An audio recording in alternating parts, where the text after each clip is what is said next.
You know, people always imagined Elvis Presley surrounded by crowds, flashes, bodyguards, and noise. But what most folks don't know is that some of the most important moments of his life happened when he was completely alone.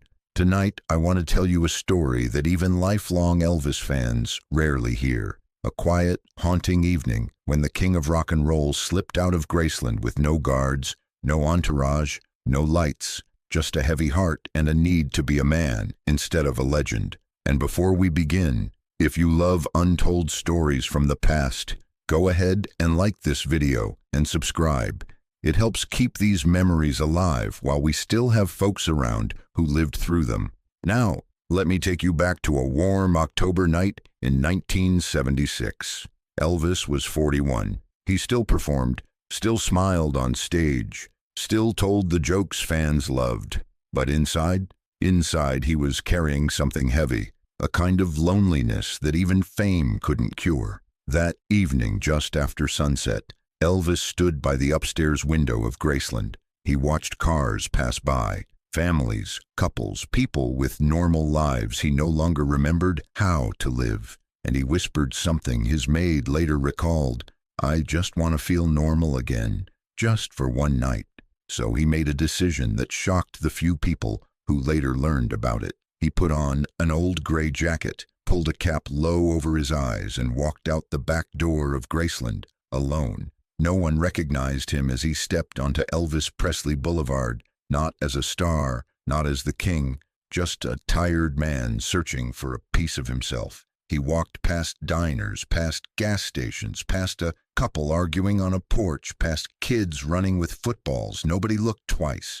For the first time in years, Elvis felt invisible and strangely peaceful. Around here, 3 to 4 minutes into the story, I always like to ask you something important, because this story isn't just about Elvis's loneliness. It's about something we all face. Have you ever had a moment when you were surrounded by people, yet felt completely alone? Maybe it was after losing someone. Maybe it was when life changed too fast. Maybe it was when you realized you weren't the person you used to be. Tell me in the comments. If you could walk out tonight, just disappear for an hour to clear your mind, where would you go? Now, back to the king and that quiet Memphis night. Elvis eventually stopped at a small all-night diner, not the fancy restaurants he used to go to, just a plain, greasy spoon spot with red vinyl seats and a humming neon sign half burned out. He slipped into a booth. A waitress named Linda Ray walked over,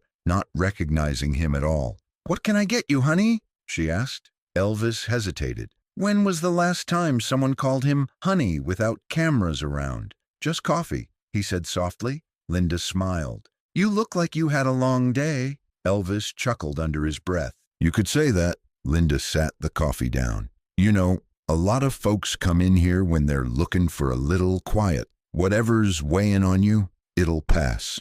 Elvis stared at her, a simple waitress in a simple diner giving him the kindness that millions of fans never could. For a moment he felt seen, not as Elvis Presley, but as a man. He opened up a little. "Do you ever feel," he paused, "like people expect you to be someone you ain't sure you can be anymore?" Linda laughed gently. "All the time." It stunned Elvis. This woman, who had no idea who he was, understood exactly what he meant. Elvis sipped his coffee, and for the first time in a long while, the world felt quiet enough for him to breathe. After about 20 minutes, a young man walked through the door. He looked exhausted, still in his mechanic uniform covered in oil. He nodded politely at Elvis, sat 2 booths over, and put his head in his hands. Linda went to him. "Tough night, Robbie?" "The worst," he muttered. "Boss chewed me out. Dad says I'll never amount to nothing. Feels like the whole world's against me." Elvis listened. Every word felt familiar, painful even. He knew what it felt like to disappoint people you loved. He knew what it felt like to be crushed under expectations. Something in Elvis stirred. He stood up, walked over to the young man, and said gently, "Son, don't judge your life on one bad day. People who love you sometimes forget how to show it." The young man lifted his head. Elvis kept going. "You keep going. You keep trying. Great things don't come easy." Robbie nodded, still unaware that the stranger giving him hope was one of the most famous men alive. Elvis placed a $5 bill under his cup and headed toward the door. Linda called out, "You have a good night now, sweetheart." Elvis smiled softly. "You too. And thank you."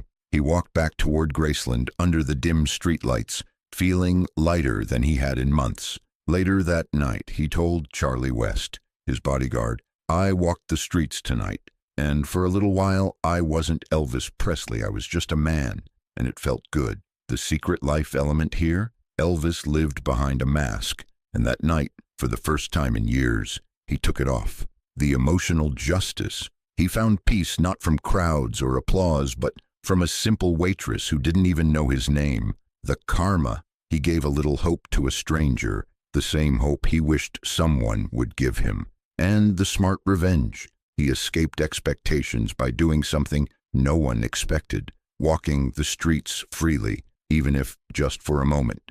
Folks, Elvis didn't walk the streets of Memphis that night because he wanted attention. He walked because he wanted to feel human again. He wanted silence. He wanted truth. He wanted to stand in a place where nobody asked for anything except his order. And maybe, just maybe, that's something we all want at least once in our lives. If you enjoyed this story and want more untold memories of Elvis and the legends we grew up with, don't forget to like this video, subscribe, and turn on notifications. And before you go, tell me, do you think Elvis would have lived longer if he had more nights like this? Nights where he could just be himself? I'd love to hear what you think.